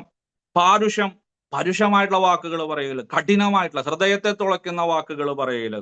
അജ്ഞാനം, അവിവേകം, ജ്ഞാനമില്ലായ്മ, ഒന്നും വായിക്കില്ല, അവന്റെ ധാരണയിൽ നടക്കും. എവിടുന്ന് കേട്ടറിഞ്ഞിട്ടുള്ള കുറെ കാര്യങ്ങൾ വിളിച്ചു പറയും. അല്ല പ്രഭു, അത് പുസ്തകത്തിലുണ്ട്. ഇത് ഞാൻ ചെറുപ്പത്തിൽ പഠിച്ചിട്ടുള്ളതാണ്, എന്റെ അച്ഛനും അമ്മയും പറഞ്ഞു തന്നിട്ടുള്ളതാണ്, അല്ലെങ്കിൽ എനിക്കറിയാം. അല്ല പ്രഭു, അങ്ങനെയല്ല, അതേ പുസ്തകത്തിലുണ്ട്, അത് ആ പേജ് വായിച്ചു നോക്കുന്നു എന്ന് പറഞ്ഞാൽ അവർ ശ്രദ്ധിക്കില്ല. അവര് പഠിച്ചതാണ്, അതാണ് ശരിയായിട്ടുള്ള ജ്ഞാനം എന്ന് ധരിച്ചു നടക്കുന്ന അവിവേകള്. ഇവരെല്ലാം ആസുരിം സമ്പത്ത് അഭിജാതസ്യ. ഇതൊക്കെയാണ്. അപ്പൊ എന്താ പ്രയോജനം, അല്ലെങ്കിൽ എന്താണ് ഇവ തമ്മിലുള്ള വ്യത്യാസം? ഭഗവാൻ പറയാ, ദൈവീം സമ്പത് വിമോക്ഷായ. ദൈവീം സമ്പത്തുള്ളവർക്ക് മാത്രമേ മോക്ഷം സംഭവിക്കുള്ളൂ, പരമമായിട്ടുള്ള ഗതിയിലേക്ക് പോകാൻ പറ്റുള്ളൂ. അല്ലാത്തവരോ നിബന്ധായ സുരീമത. ആസുര ഗുണങ്ങളോട് കൂടിയിട്ടുള്ള അസുരി സമ്പത്തോട് കൂടിയിട്ട് ജീവിക്കുന്ന ആളുകളോ ബന്ധനം, ഭൗതിക പ്രകൃതിയുടെ ത്രിഗുണങ്ങൾ അവരെ ബന്ധിക്കുന്നു. എന്നിട്ടോ മാഷുജാ സമ്പതിം ദേവീം. അതുകൊണ്ട് അർജുന, അഭിജാതോസി പാണ്ഡവ, അല്ലയോ പാണ്ഡുപുത്ര, ഭാരതത്തിൽ ജനിച്ചവരെല്ലാം ദൈവീ സമ്പത്തോട് കൂടിയവരാണ്. നീ ഭയപ്പെടേണ്ട, നീ പേടിക്കേണ്ട ആവശ്യമില്ല. ഞാൻ പറഞ്ഞെന്ന് മാത്രം. ഇങ്ങനെയുള്ള ആളുകളുണ്ട്. അല്ലാതെ റോട്ടിൽ നിന്ന് വെള്ളമിട്ട് കൈയടിച്ച് പാടുന്നവരെ പാപികളെ വരൂ, പാപികളെ വരൂ, മഹാപാപികളെ വരൂ, ഞങ്ങളുടെ ദൈവപുത്രൻ നിങ്ങളുടെ പാപം ഏറ്റെടുക്കുന്നു എന്നൊന്നും ഭഗവത്ഗീത പറയില്ല. മനസ്സിലായില്ലേ? അങ്ങനെ ഒരു വാക്കേ പറയില്ല.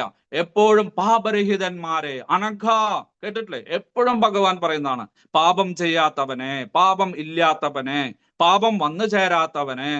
അതുപോലെ ഇവിടെ പറയാണ്, നീ പേടിക്കണ്ട, ഞാൻ പറയുന്നത് കേട്ടിട്ട് നീ പേടിക്കൊന്നും വേണ്ട കേട്ടോ അർജുന. കാരണം ഭാരതത്തിൽ ജനിച്ചവർക്ക്, എന്റെ ഭക്തന്മാർക്ക് ഒരിക്കലും ഈ ആസുരി ഗുണങ്ങളൊന്നും വരില്ല. വരുന്നുണ്ടെങ്കിൽ വെച്ചാ സൂര്യനെ മേഘങ്ങൾ മറയ്ക്കുന്ന പോലെ ചെറിയ കുറച്ച് സമയത്തേക്ക്, 1 ദിവസത്തേക്ക് 2 ദിവസത്തേക്ക് കഴിഞ്ഞു.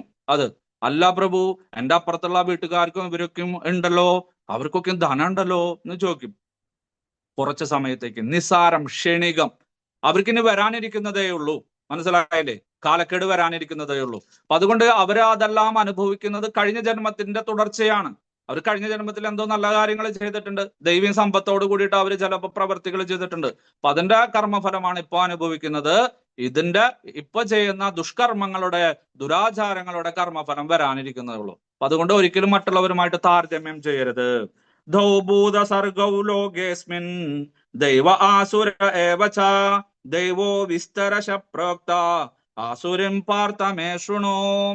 അതുകൊണ്ട് അർജുന, ഈ ലോകത്തില് 2 തരം ആളുകളാണ്. 9-ാം അധ്യായത്തിൽ 3 തരം ആളുകൾ എന്ന് പറഞ്ഞിരുന്നെങ്കിലും നേരത്തെ പറഞ്ഞ മാതിരി രാക്ഷസ പ്രകൃതിയെയും ആസുര പ്രകൃതിയെയും ഭഗവാൻ ഒന്നാക്കിയിട്ടാണ് ഇവിടെ പറയുന്നത്.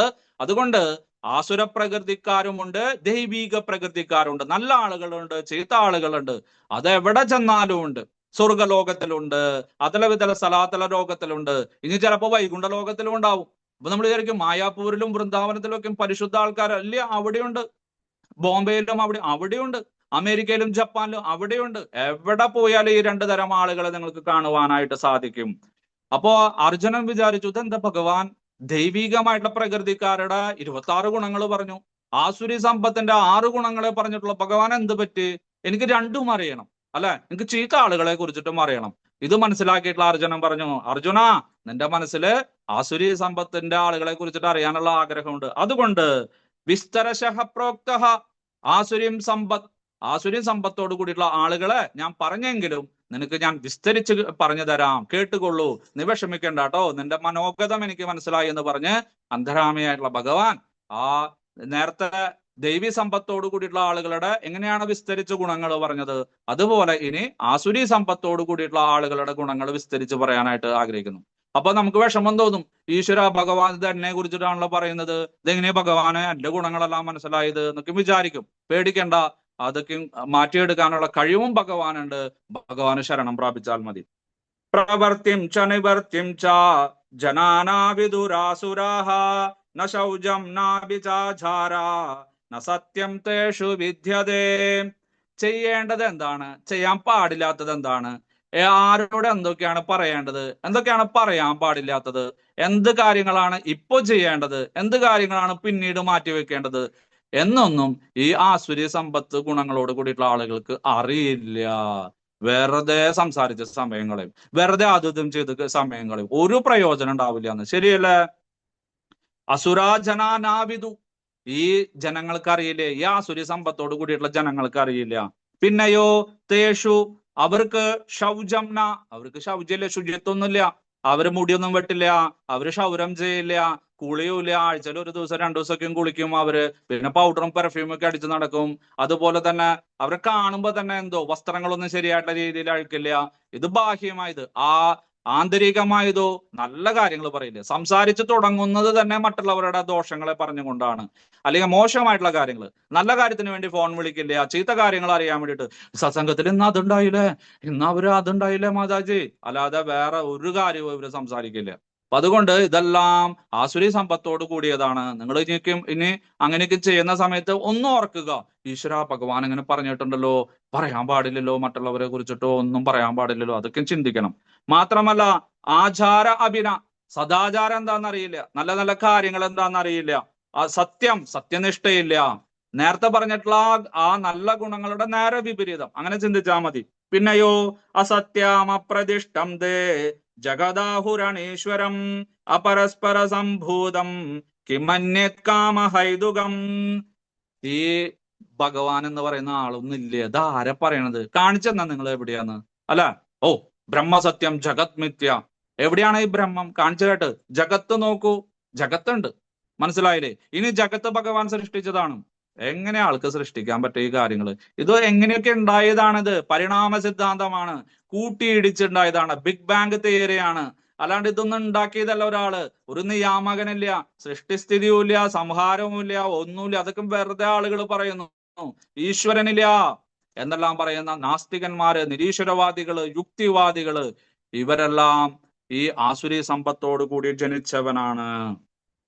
മാത്രമല്ല ഏതാം ദൃഷ്ടിമവഷ്ടഭ്യ നഷ്ടാത്മാനോൽപബുദ്ധയഃ പ്രഭവന്ത്യുഗ്രകർമാണ ക്ഷയായ ജഗദോഹിതാഃ. ഇപ്രകാരം വിവേകം കെട്ടവര്, ക്ഷുദ്രജീവികള്, മറ്റുള്ളവർക്ക് ദ്രോഹം ഉണ്ടാക്കുന്ന ആളുകള്, കടുങ്കൈ ചെയ്യുന്നവര്, ഉഗ്രകർമാണഃ അഹിതാഹ, മറ്റുള്ളവരുടെ ഹിതമെല്ലാം നശിപ്പിക്കുന്നവര്, മനസമാധാനം നശിപ്പിക്കുന്നവര്, ഇവരെല്ലാം ജഗദക്ഷയാഹ, ഈ ജഗത്തിനെ, ഈ പ്രപഞ്ചത്തിനെ, ഭൂമിയെ തന്നെ നശിപ്പിക്കാനായിട്ട് ജനിച്ചവരാണ്. ഒരു പ്രയോജനമില്ല. അവരും മൃഗങ്ങളും പക്ഷികളും തമ്മിൽ യാതൊരു തരത്തിലുള്ള വ്യത്യാസമില്ല. മൃഗങ്ങൾക്കും പക്ഷികൾക്കും കുറച്ചെങ്കിലും ഒരു ദയുണ്ട്, അവരവരുടെ കർമ്മങ്ങൾ ചെയ്യും. ഇവരാണെങ്കിലോ ഒരു രക്ഷയില്ല. ഭക്ഷണം കഴിക്കണം, മറ്റുള്ളവരെ ചീത്ത പറയണം, കുശുമ്പ്, പരദൂഷണം, മറ്റുള്ളവരെ ദ്രോഹിക്കണം, അവരുടെ പൈസ അടിച്ചു മാറ്റണം, ഈ ചിന്തകളോട് കൂടിയിട്ട് ജനിച്ചതാണ്. അതുകൊണ്ട് അർജുന, ഇതൊക്കെയും ആരിലാണ്? അവരെല്ലാം ദുഷ്കർമ്മികളാണ്, ദുരാചാരികളാണ്, ആസുരീ പ്രകൃതിയോട് കൂടിയിട്ട് ജനിച്ചവരാണെന്ന് മനസ്സിലാക്കിയാലും. കാമമാശ്രിത്യ ദുഷ്പൂരം ദംഭമാനമധാന്വിതാഃ മോഹാത് ഗൃഹീത സദ്ഗ്രാഹാൻ പ്രവർത്തന്തെ ശുചിവ്രതാഃ. അവര് സകല ദുർഗുണങ്ങൾക്കും അടിമപ്പെട്ടവരാണ്. ദമ്പം, മാനം, മതം, മാത്സര്യം, നേരത്തെ പറഞ്ഞില്ലേ, ആ 9 തരത്തിലുള്ള മോശമായിട്ടുള്ള ഗുണങ്ങൾക്ക് അടിമപ്പെട്ടവരാണ് ഇവര്. ആ അവിവേകമായിട്ട് പ്രവർത്തിച്ചുകൊണ്ട് കാമം ക്രോധത്തിനുമെല്ലാം അടിമപ്പെട്ടുകൊണ്ട് അവിവേകം ഹേതുവായിട്ട് അസത്വൃത്തന്മാരായിട്ട് ദുരാചാരികളായിട്ട് ജീവിക്കുന്നു. ആപ്തകാമസ്യ കാസ്പൃഹ, ആപ്തകാമന്മാർക്ക് യാതൊരു ആഗ്രഹമില്ല, അവര് പരിപൂർണത നേടിയവരാണ് എന്നെല്ലാം തൈത്തിരീയോപനിഷത്തിലുണ്ട്. പക്ഷെ അതിന് വിപരീതമായിട്ട് അസുരേ നാമതേ ലോക അന്തേന തമസാവൃതാഹ എന്ന് ഈ ശോപനിഷത്തിൽ പറയുന്ന പോലെ അവരെല്ലാം അസുരയോനികളിൽ വീണ്ടും വീണ്ടും ജനിക്കും എന്ന് ഗുരു ശിഷ്യനോട് പറഞ്ഞു കൊടുക്കണ ഒരു ഭാഗം ഉണ്ട് അവിടെ. ഈ ശോപനിഷത്തൊക്കെ വായിച്ചു നോക്കണം. ഈ ഭാഗമൊക്കെ അതിൽ വരുന്നതാണ്. ഏകദേശം അതിന് സമാനമായിട്ടുള്ള ശ്ലോകങ്ങളാണ് ഇതിൽ പറയുന്നത്. ഇവരാണെങ്കിലോ ചിന്താമപരിമേയാം ച പ്രളയാന്തമുഭാഷിതാഹ കാമോഭാഭോഗ പരമാ ഏതാവതി നിശ്ചിതാഹ. ഇപ്രകാരം മരണം വരെ, മരണത്തിന്റെ അവസാന സമയം വരെ ഇപ്രകാരം ദുരാസക്തിക്ക് അടിമപ്പെട്ടുകൊണ്ട്, ആസക്തിക്ക് അടിമപ്പെട്ടുകൊണ്ട്, പരദൂഷണം പറഞ്ഞുകൊണ്ട് മറ്റുള്ള വ്യക്തികളെ ദ്രോഹിക്കണം എന്നുള്ള ചിന്തയോട് കൂടിയിട്ട് മരണത്തിന്റെ അവസാന ശ്വാസം എടുക്കുന്നവരേക്കും ഇവരിങ്ങനെ ചിന്തിച്ചുകൊണ്ട് ജീവിതം നയിക്കുന്നു. ആശാ പാശശതൈർബദ്ധ കാമക്രോധ പരായണാഹ ഈഹന്തേ കാമഭോഗാർത്ഥം അന്യായേർത്തേന സഞ്ചയാൻ. ഇപ്രകാരം നൂറുകണക്കിനുള്ള ആഗ്രഹങ്ങൾ വെച്ച് പുലർത്തിക്കൊണ്ട് മരണം വരെ, അവസാന ശ്വാസം വരെ ഇങ്ങനെ ദുഷ്കർമ്മങ്ങളെല്ലാം ചെയ്തുകൊണ്ട് അവര് മറ്റുള്ളവരുടെ സമ്പത്ത് പിടിച്ചടക്കാൻ വേണ്ടിയിട്ട്, സ്ഥലങ്ങൾ പിടിച്ചടക്കാൻ വേണ്ടിയിട്ട്, ഭാര്യയെയും ഭർത്താവിനെയും പിടിച്ചടക്കാൻ വേണ്ടിയിട്ട്, മക്കളെ പിടിച്ചടക്കാൻ വേണ്ടിയിട്ട്, പദവികൾ ദുരുപയോഗം ചെയ്തുകൊണ്ട് അന്യായമായിട്ട് ധനം സമ്പാദിച്ചിട്ട് അവര് മറ്റുള്ളവരെ ദ്രോഹിച്ചു കൊണ്ടിരിക്കുന്നു അർജുന. ഇതെല്ലാം പറയുമ്പോൾ അനേകം ആളുകളുടെ മുഖം നിങ്ങളുടെ മനസ്സിലേക്ക് ഓർമ്മ വരും. പക്ഷെ അതല്ല, നിങ്ങളുടെ മുഖമാണ് നിങ്ങൾക്ക് ഓർമ്മ വരേണ്ടത്, മറ്റുള്ളവരുടെ മുഖമല്ല നിങ്ങൾക്ക് ഓർമ്മ വരേണ്ടത്. ഇതമദ്യമയാ ലബ്ധം ഇമം പ്രാപ്സ്യേ മനോരഥം ഈതമസ്തീതമഭിമേ ഭവിഷ്യതി പുനർധനം.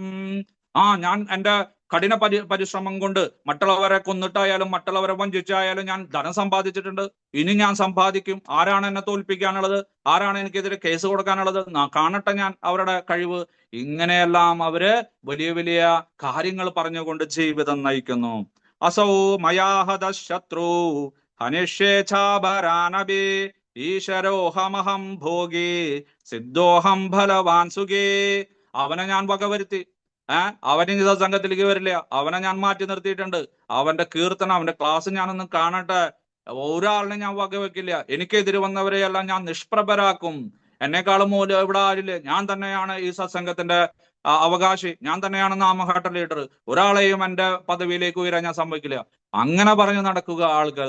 അല്ലെങ്കിൽ നിങ്ങളുടെ പരിസരത്ത് അല്ലെ, ഞാൻ തന്നെയാണ് പ്രസിഡന്റ്, ഞാൻ തന്നെയാണ് സെക്രട്ടറി, ഞാൻ തന്നെയാണ് ലീഡർ, വേറൊരാളും എൻ്റെ അടുത്തേക്ക് വരാൻ ഞാൻ സമ്മതിക്കില്ല എന്നെല്ലാം പറഞ്ഞ് മറ്റുള്ളവരെപ്പോഴും അടിച്ചമർത്തിക്കൊണ്ട് ഞാനാണ് പ്രഭു, ഞാനാണ് പൈസ ചെലവാക്കുന്നവൻ, ഞാനാണ് എല്ലാത്തിന്റെയും ഉത്തരവാദി, ഞാനാണ് എല്ലാത്തിന്റെയും സൃഷ്ടാവ്, ഞാനാണ് ഈ സത്സംഗം ഉണ്ടാക്കിയത്, ഞാനാണ് ഈ സംഘടന ഉണ്ടാക്കിയത്, അങ്ങനെ വിചാരിച്ച് ദമ്പം, ക്രോധം, മതം, മാത്സര്യം ഇതിന് അടിമപ്പെട്ട് അവൻ സ്വയം തന്നെത്താൻ നശിച്ചു പോകുന്നു.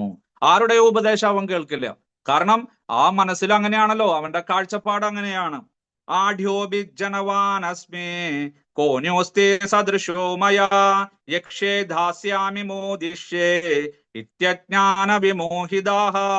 ഞാൻ വലിയ ആഢ്യനാണ്, ഞാൻ വലിയ തറവാട്ടുകാരനാണ്, ഞാൻ മേനോനാണ്, ഞാൻ ക്ഷത്രിയനാണ്, ഞാൻ ബ്രാഹ്മണനാണ്, ഞാൻ വൈഷ്ണവനാണ്, ഞാൻ ദീക്ഷ എടുത്തവനാണ്, ഞാൻ രണ്ടാമത്തെ ദീക്ഷ എടുത്തവനാണ്, ഞാൻ ഗുരുമഹാരാജന്റെ കൂടെ ഇരുന്നിട്ട് ഭക്ഷണം കഴിച്ചിട്ടുണ്ട്, എന്നെ ഇടയ്ക്കിടയ്ക്ക് വിളിക്കാറുണ്ട്.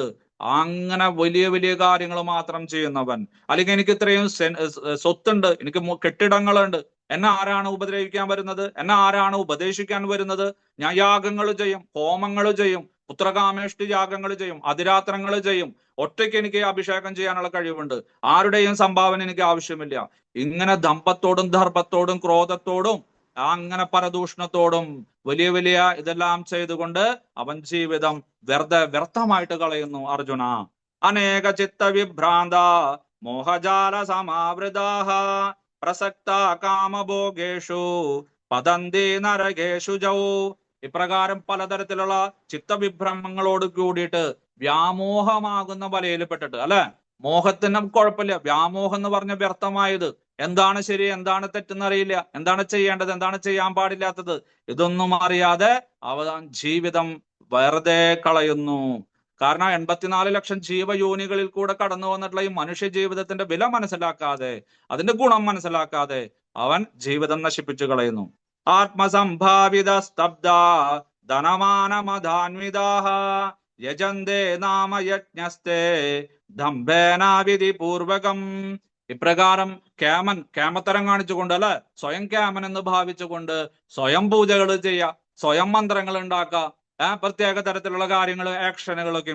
ഇതെന്താ പ്രഭു ഇങ്ങനെ ആരതി ചെയ്യണത്? വെറുതെ കാണിക്കാണ്, മനസ്സിലായില്ലേ? അല്ലെങ്കിൽ വേറെ എന്തെങ്കിലും ചെയ്യുമ്പോ കുറെ മന്ത്രങ്ങളൊക്കെ കൂടുതൽ പറയുക, ശാസ്ത്രങ്ങളില്ലാത്ത കുറെ കാര്യങ്ങൾ വിളിച്ചു പറയുക, ഇങ്ങനെ ധൂർത്തും ആർഭാടവും ദമ്പവും ദർപ്പവും എല്ലാം കൂടിയിട്ട് അദ്ദേഹത്തിന്റെ എല്ലാ കാര്യത്തിലും ഒരു കൂടുതൽ ഉണ്ടാവും, കുറവുണ്ടാവില്ല, കൂടുതൽ, എല്ലാവരെക്കാളും കുറച്ച് കൂടുതൽ. ഇരുന്നോട്ടെ, കുഴപ്പമില്ല, എനിക്ക് ധനമുണ്ട്, എനിക്ക് അറിവുണ്ട്, എനിക്ക് ദമ്പമുണ്ട്, എനിക്ക് ഗർവുണ്ട്, ഞാൻ വലിയ ആട്യക്കാരനാണ്, ഞാൻ വലിയ തറവാട്ടുകാരനൊക്കെ കാണിക്കാനായിട്ട് എല്ലാത്തിലും ഒരു കേമത്തരം. പ്രസാദത്തിലായാലും വാഹനത്തിലായാലും വീട്ടിലായാലും പൂജാ സാമഗ്രികളിലായാലും ജപമാലയിലോ ജപസഞ്ചയിലോ വേഷഭൂഷാദികളിലോ എല്ലാത്തിലും ഒരു കൂടുതൽ, ഒരു പെർസെന്റേജ് കൂടുതൽ. കാരണം ഞാൻ എല്ലാത്തിലും കേമനാണെന്നുള്ള ഭാവം കാണിക്കാൻ വേണ്ടിയിട്ട്. അഹങ്കാരം ബലം ദർപ്പം കാമം ക്രോധം ച സംശ്രിതാഃ മാമാത്മ പരദേഹേഷു പ്രതിക്ഷന്ധോഭ്യസൂയഃ. അർജുന, എനിക്ക് അവരെ കുറിച്ചിട്ട് വളരെയധികം എനിക്ക് ദയ തോന്നുന്നു, കാരുണ്യം തോന്നുന്നു, എനിക്ക് വിഷമമാണ് അർജുന. കാരണം എന്താണ്? അവർ എന്നെ തന്നെയാണ് അപമാനിക്കുന്നത്, അവൻ എന്നെ തന്നെയാണ് ദ്രോഹിക്കുന്നത്. കാരണം അവന്റെ ശരീരത്തിലിരിക്കുന്നത് ആരാണ്? ഞാൻ, പരമാത്മസ്വരൂപിയായിട്ട്. അതുകൊണ്ട് ആളുകളെല്ലാം അവനെ കുറ്റം പറയുമ്പോൾ എന്നെ കുറ്റം പറയുന്ന പോലെയാണ് എനിക്ക് തോന്നുന്നത്. അവൻ കാരണം ഞാൻ വിഷമിക്കുന്നു. ഇങ്ങനെ ദമ്പവും സ്വദേഹത്തിലും അന്യദേഹങ്ങളിലെല്ലാം കുടിയിരിക്കുന്ന ആ സച്ചിദാനന്ദ സ്വരൂപനും പരമാത്മാവും അന്തരാമിയുമായിട്ടുള്ള എന്നെ ദേഷിച്ചുകൊണ്ട് മറ്റുള്ളവരെ കുറ്റം പറയും. നീ ചെയ്തത് ശരിയായില്ല. അവരുടെ ശരീരത്തിൽ ആരിയിരിക്കുന്നത്? ഞാൻ. അവര് ഇവനെ കുറ്റം പറയും. ഇവന്റെ ശരീരത്തിൽ ഇരിക്കുന്നത് ആരാണ്? ഞാൻ. അങ്ങനെ ഇവൻ കാരണം അവരും എന്നെ കുറ്റം പറയുന്നു, ഇവൻ കാരണം അവനെയും കുറ്റം പറയുന്നു. അങ്ങനെ രണ്ടുപേരുടെയും ഹൃദയത്തിലിരുന്നു കൊണ്ട് ഞാൻ ആകെ വിഷമിച്ചിരിക്കുകയാണ് അർജുന. അതുകൊണ്ട് ദയവ് ചെയ്തിട്ട് നീ ഒരിക്കലും ആ ഒരു പ്രകൃതിയിലേക്ക് നീ മടങ്ങരുത്. താനഹം ദിശത ക്രൂരാൻ സംസാരേഷു നരാധവാൻ ക്ഷിപ്യാമ്യമജ്ര അശുഭാൻ ആസുരിഷ്യവയോനിഷു. പക്ഷെ ഞാൻ അവന് നല്ല വില കൊടുക്കും. അങ്ങനെ അവന്റെ തന്നെ കർമ്മഫലങ്ങളാൽ അവൻ വീണ്ടും വീണ്ടും അസുരയോനികളിൽ ജനിക്കാനിടയാകുന്നു. നേരത്തെ പറഞ്ഞ അസുരേ നാമദാലോഹ അന്ധേന തമസാവൃത, സൂര്യൻ പ്രകാശിക്കാത്ത, സൂര്യകിരണങ്ങളൊന്നും ചെല്ലാൻ പറ്റാത്ത ആ ഭൂമിയുടെ താഴെയുള്ള ലോകങ്ങളിലേക്ക് ഞാൻ അവനെ വലിച്ചെറിയുന്നു. വീണ്ടും വീണ്ടും അവിടെ തന്നെ ജന്മമെടുക്കേണ്ടി വരും. ഒരിക്കലും മുകളിലോട്ട് വരാനായിട്ട് സാധ്യമല്ല. അതുകൊണ്ട് ഈ മനുഷ്യ ജന്മത്തിന്റെ മഹത്വം മനസ്സിലാക്കിയിട്ട് ഒരിക്കലും ഈ പറഞ്ഞിട്ടുള്ള മോശം ഗുണങ്ങളെ വെച്ചു പുലർത്താതെ ദൈവീ സമ്പത്തോട് കൂടിയിട്ട് ജീവിക്കൂ അർജുന. നമ്മളോടാ പറയണ, അർജുനനോടല്ല. അങ്ങനെയാണെങ്കിൽ നിനക്ക് എൻ്റെ അടുത്തേക്ക് വരാനായിട്ട് സാധിക്കും. ആസുരിം യോനിമാപന്ന മൂഢാ ജന്മനി ജന്മനെ മാമപ്രാഭ്യൈവ കൗന്ദേയ തതോ യാതി തമാംഗതിം. അർജുന, ഇപ്രകാരം അസുരയോനിയില് ആസുരീകമായിട്ടുള്ള സമ്പത്തോട് കൂടിയിട്ട് ജീവിക്കുകയും മരിക്കുകയും വീണ്ടും ജനിക്കുകയും വീണ്ടും മരിക്കുകയും ചെയ്യുന്നവര് ഒരിക്കലും ആ ചെളിക്കുഴിയിൽ തന്നെ, ഒരിക്കലും അവർക്ക് മുകളിലോട്ട് വരാൻ പറ്റില്ല. അതുപോലെ ആ വലിയൊരു കുഴിയിലേക്ക് വീണ പശുവിനെ പോലെ അവിടെ തന്നെ അവൻ ആ ശിഷ്ടകാലം കഴിക്കുന്നു. അവന് ഭൂമിയിലേക്കോ അതിന് മുകളിലോട്ടുള്ള ലോകങ്ങളിലേക്ക് വരാൻ സാധിക്കുന്നില്ല. ത്രിവിധം നരകസ്യേദം ദ്വാരം നാശനമാത്മനഃ കാമക്രോധസ്തഥാ ലോഭ തസ്മേദേതത്രയം ത്യജേത്. അർജുന, ഒരു മനുഷ്യനെ നശിപ്പിക്കുന്ന 3 കാര്യങ്ങളുണ്ട്. ഏതൊക്കെയാണ്? കാമം, ക്രോധം, ലോഭം. അതിന്റെ ഇടയിലൊക്കെ കുറെ കാര്യങ്ങളുണ്ട്. പക്ഷെ കാമം, ക്രോധം, ലോഭം, ഇത് 3മാണ് മനുഷ്യനെ നശിപ്പിക്കുന്നത്. ഇതിൽ നിന്നാണ് മറ്റുള്ള മതം, മാത്സര്യം, ദമ്പം, ദർപ്പം അതൊക്കെ ഉണ്ടാകുന്നത്. അതുകൊണ്ട് ഇതിന്റെ വേര് തന്നെ മുറിച്ചു കളയൂ. ഇത് നമ്മെ സ്വർഗലോകങ്ങളിലേക്ക് എത്തിക്കില്ല, വൈകുണ്ഠ ലോകത്തിലേക്ക് എത്തിക്കില്ല, അതല്ലാതും നമ്മെ താഴേക്ക്. അതുകൊണ്ട് ഈ നരകഹേതുക്കളായിട്ടുള്ള ഈ പാപത്തിന്റെ ആസനസ്ഥമായിട്ടുള്ള പാപത്തിന്റെ ഇരിപ്പിടങ്ങളായിട്ടുള്ള ഇതിനെ 3 ഉപേക്ഷിക്കൂ. എന്നിട്ട് നല്ല പോലെ നീ ഭഗവത് ഭക്തിയുത സേവനം ചെയ്ത് ദൈവീ സമ്പത്തിനെ നല്ല പോലെ സ്വായത്തമാക്കണം. ഏതേർ വിമുക്ത കൗന്ദേയ തമാധ്വാരസ്ത്രിഭിർനരഃ ആചര്യാദാത്മനശ്രേയ തതോ യാതി പരാം ഗതിം. പ്രകാരം കാമം, ക്രോധം, ലോഭം ഈ മൂന്നിനെയും ഉപേക്ഷിച്ചുകൊണ്ട് യാതൊരു വ്യക്തിയാണ് എന്നെ സ്മരിച്ചുകൊണ്ട് കർമ്മങ്ങൾ ചെയ്യുന്നത്, ദൈവീം സമ്പത്തോടു കൂടിയിട്ട് പ്രവൃത്തികളെല്ലാം ചെയ്യുന്നത്, ജീവിക്കുന്നത്, അവൻ പരമമായ ഗതിയെ പ്രാപിക്കുന്നു. എന്താണ് പരമമായ ഗതി? മോക്ഷ, മുക്തി, പരമപദപ്രാപ്തി, വൈകുണ്ഠപ്രാപ്തി, ഗോലോക വൃന്ദാവന പ്രാപ്തി എന്നൊക്കെ പറയില്ലേ?